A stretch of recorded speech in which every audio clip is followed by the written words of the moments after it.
Alright, so it's Friday and it's time to build a rig. Let's see what we got. So this one is the Deepcool CG580 4FV2 chassis. We've got the MSI, what is this? B450 Gaming Pro Carbon AC motherboard. Under there, I need to take that off. I believe we've got AMD Ryzen 7 3700X processor. So I just need to take this off,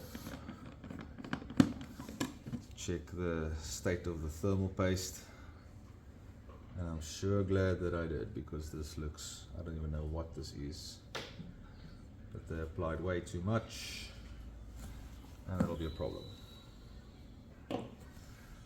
So I need to clean that up, make sure it is actually the correct chip. So we've got some white gold over here, and we'll give it some love.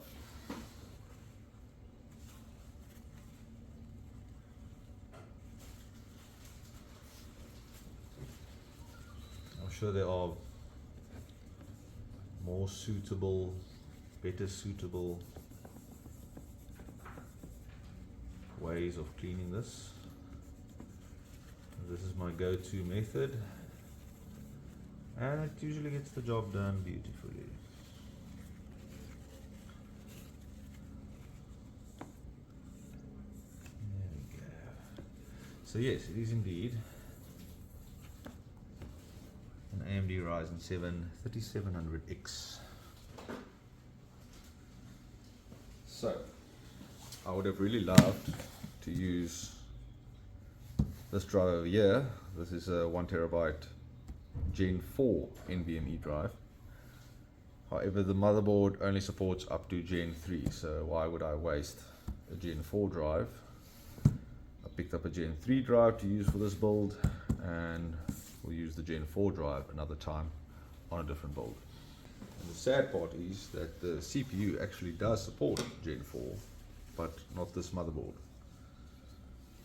But that's fine, because the motherboard does support ARGB, so we can have a beautiful outcome visually. So I'm going to be using this stock cooler until I make up my mind about whether I'm replacing the cooler, because the 3700X has quite a bit of potential, so I would like to put a 360mm radiator on it. Got some nice high performance thermal paste over here, made by a company called OCPC. This is the ICE T for Tango G for Golf -4 model. So look that up to your heart's content if you want to know more about it. So I need more white gold. Clean up this stock cooler. I'll probably use this on another build. I'm looking to pick up Ryzen 5 3600. Been doing some deep dives on the models recently, and see, this is the problem with too much thermal paste. It goes here in between the fins, and it's a real pain to clean it out. I'm going to use my blade to just make it visually less ugly, but technically I could maybe wrap some white gold around the blade here to help me clean this up. I just slide it in and out. I'm not going to bother with that now. That'll do the job. Just so that I can have some peace of mind that we've got some fresh thermal paste. Anyway, so I'll apply that in a moment. Now, just to keep going with the component list. So the seller that sold me this combo, it was the motherboard, the CPU, cooler came pre-mounted, and then we had these two Corsair Vengeance RGB RS series memory modules. So there were supposed to be two 8 gigs, but now one ended up being a 16 and the other one is an 8. So I'm going to look to find a partner for each of them. I've got my eye on an 8 gig. I'm waiting for to see the seller's not responding to me, but the price is right, so maybe I'll find an 8 gig partner for this one. I'll use that in another build, but in this build I want to get two 16s, but for now we'll be running one 16, so I'll put this one aside. So then we've got the Patriot P300 1TB NVMe drive. That's the way I open them, and that's going to do the job just fine. So usually I would put a heatsink on this, but this motherboard has this M.2 shield which has a thermal pad on it. So I'll mount the drive directly in there into the main slot, and then it didn't come with the M.2 screws, and they are notoriously difficult to source. So what I do, or what I've done, I bought a bag with what is this, 50 of them, something like that, on Temu. Certain things you can get away with on Temu, but I wouldn't, for instance, buy a motherboard or a CPU on there, or if I do, I won't be comfortable, I won't be very confident in it. So let's see. Now secondly, okay, so the drive is fitted, which is lovely.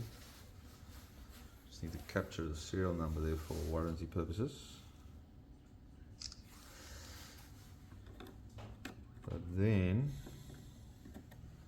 I have to refit this cover, but this cover didn't come with the screw that goes on the end here. Well, it did. It came with the incorrect screw, like a self-tapper, which I do not intend to use. I file it to the side right away. So I just want to see the standoff also. This doesn't look standard either. So someone did a jippo job there, and if this isn't properly secured, then the thermal pad won't actually be touching the SSD. But it does look like someone put a larger standoff on there, which I'm technically okay with to an extent. So I'm just going to find a suitable screw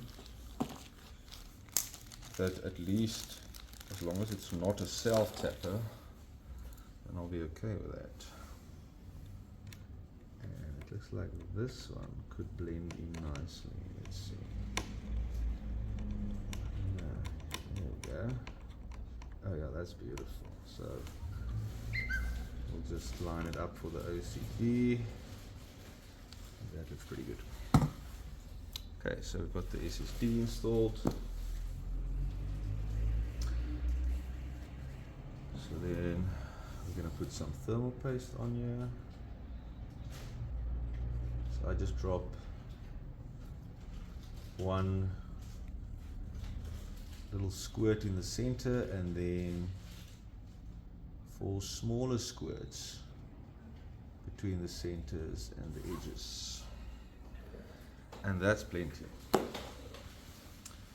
So the cooler can go back on for the moment.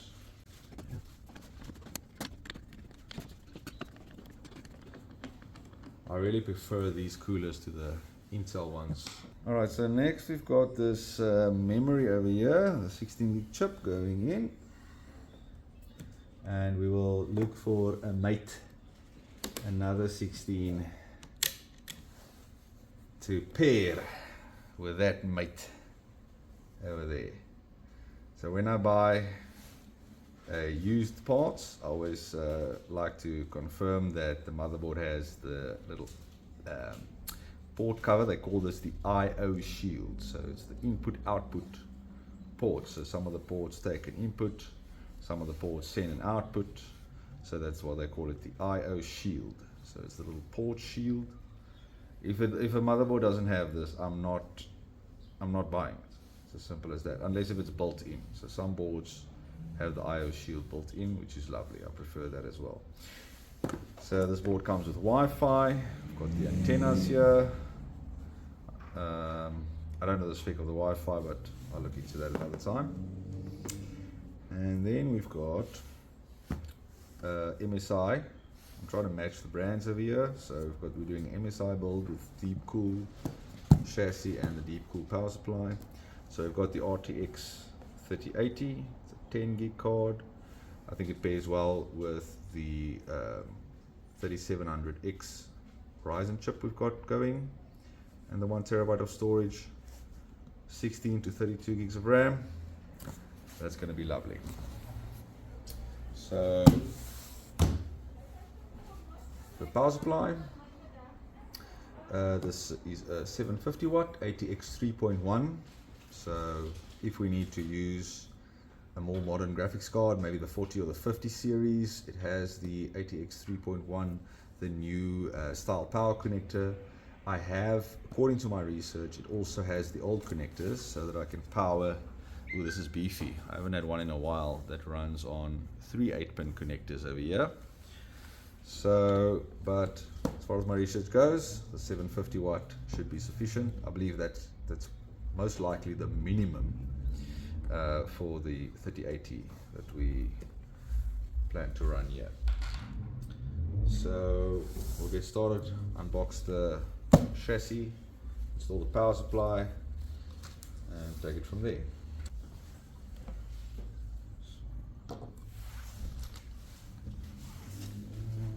This is going to turn out gloriously.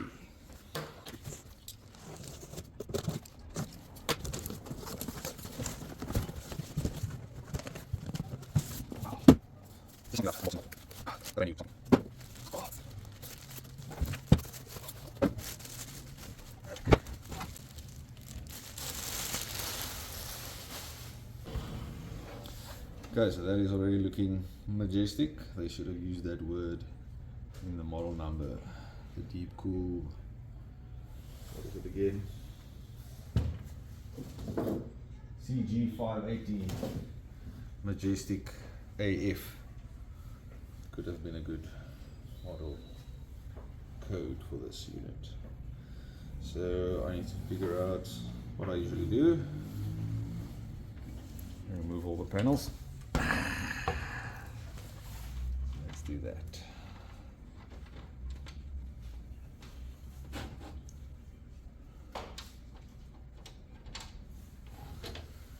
I can already see a few hours of my life by just looking at these cables, what it's going to take to get them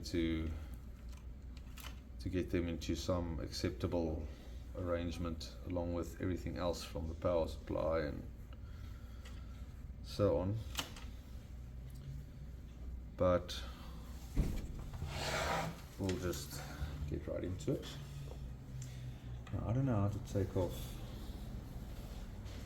the other panel. It doesn't seem too obvious in this case, but maybe it does after all. I don't know. It looks like maybe the front needs to come off first or something.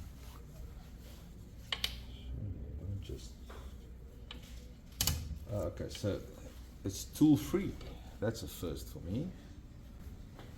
So I put the side panels in the box between the foam pieces, and that way they shouldn't be too easy to damage. I put the box on the floor. It cannot fall any further than the floor if it's already on the floor.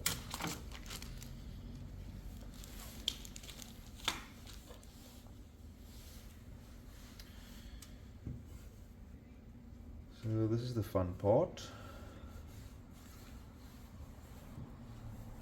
is that we can start off with the IO plate and pop it in. So it just has this little lip, so it just pushes in from the inside outwards, and it it'll stay in position in theory. Oh, lovely.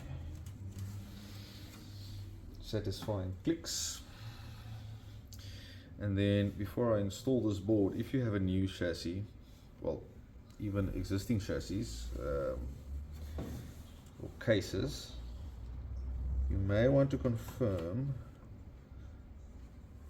or you definitely want to confirm, if these standoffs are all in place. So we're missing a couple of standoffs. They only included screws for 3 over here and 3 over there. So these 3 don't have standoffs.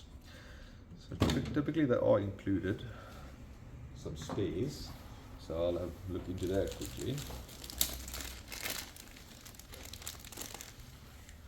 Got some cable ties with the case, little book, which I will not be opening in the spirit of figuring shit out.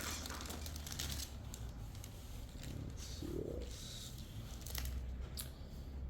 I don't know what this little plate is for. I guess we'll find out if we end up needing it. But this is what we need. We've got some spare standoffs, some screws, and so on.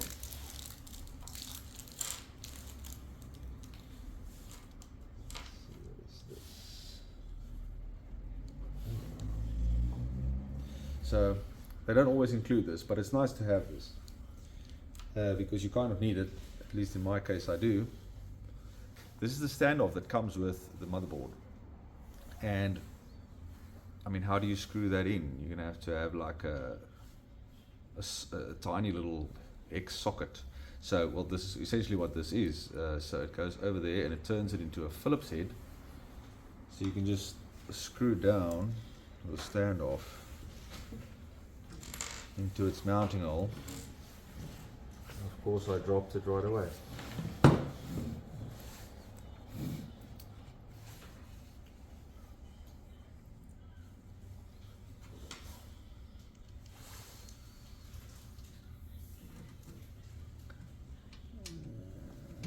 Find the hole,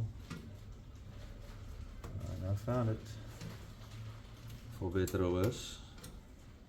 So I'll just check that the existing ones are screwed down tight, and they are.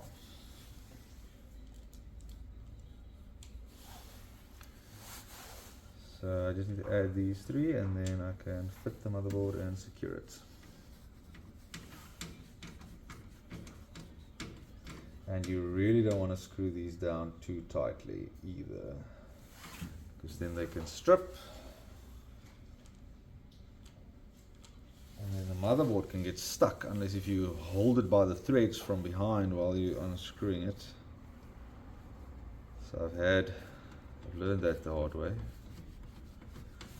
But we've got the third standoff going in.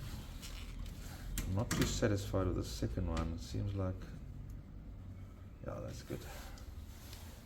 Just tighten it down a little bit more. So now the motherboard can go in.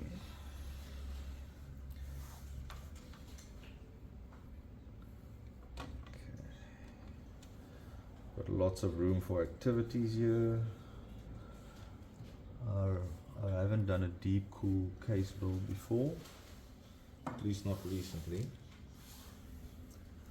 So I've been trying out a few different brands with the recent builds. I really like the Antic chassis. I was on the fence between this one and the Antic C3. So I've got done a white build of the C3, which is a lovely case. But I figured this one is ever so slightly cheaper, and it's a new experience because, and also these fans have the light ring on the outside, and the Antic has them on the inside. So I figure that's going to look sick. And it ticks all the other boxes. No pun intended. It's technically a box. So yeah, make sure you use the correct screws for the motherboard. So just thread them back first, and then thread them in once you hear them clicking when the threads fall into place as you thread them backwards. Then you know you're not cross-threading. And if there's more resistance than your common sense tells you is normal, then try a finer thread or a different thread, screw, and just be gentle with it. Take your time if you don't do this often, especially.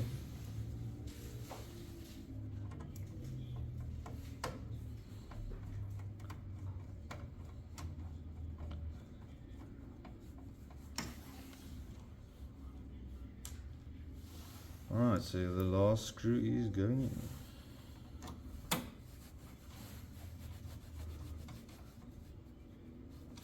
And the system is looking like something.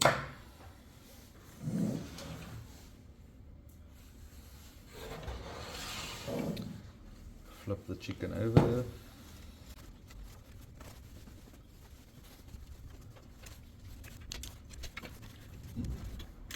Okay, I'm getting ahead of myself. Let's just install the power supply first.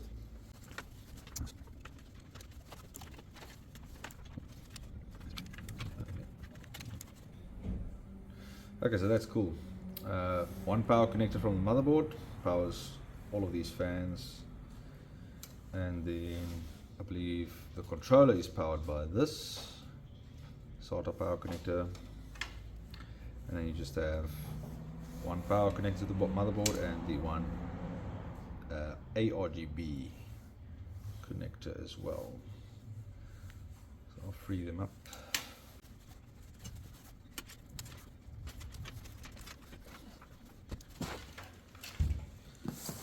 Put that to the side. Check out the power supply.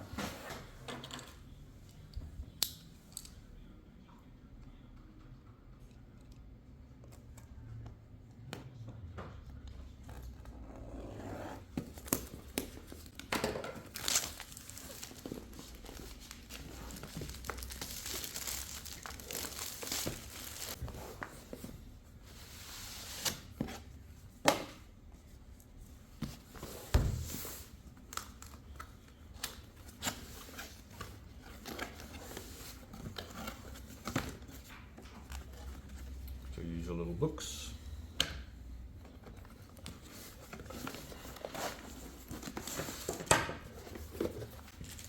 Some mounting screws.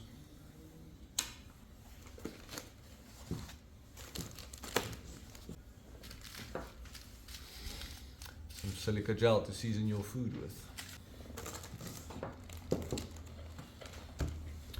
And a power cable, which I will be I'll be chopping off this end and just putting a more appropriate plug on. I'm not sure which country this comes from, but I really hate these. I'll just use a different power cable altogether.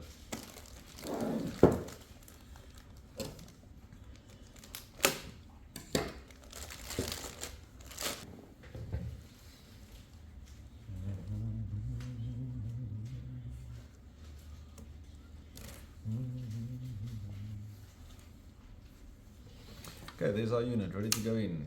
Got a nice little, what is that, jade colored or teal colored power switch. Got the Deep Cool logo there, nice new style logo. Also with that color, looks like it's their theme. But overall, nice looking unit. As far as I know, Deep Cool has a pretty decent reputation.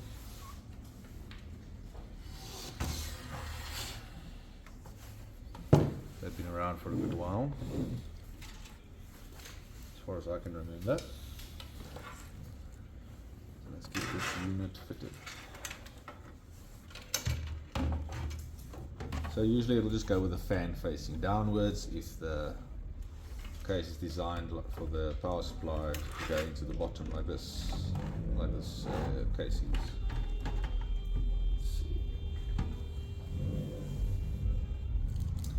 And why not, we'll use the included screws.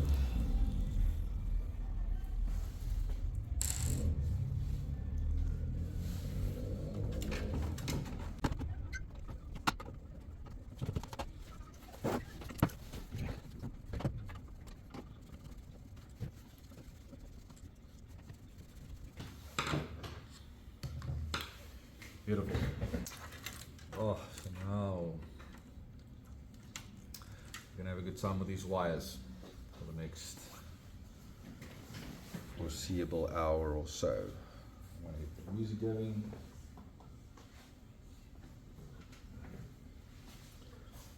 Maybe we'll time lapse this part.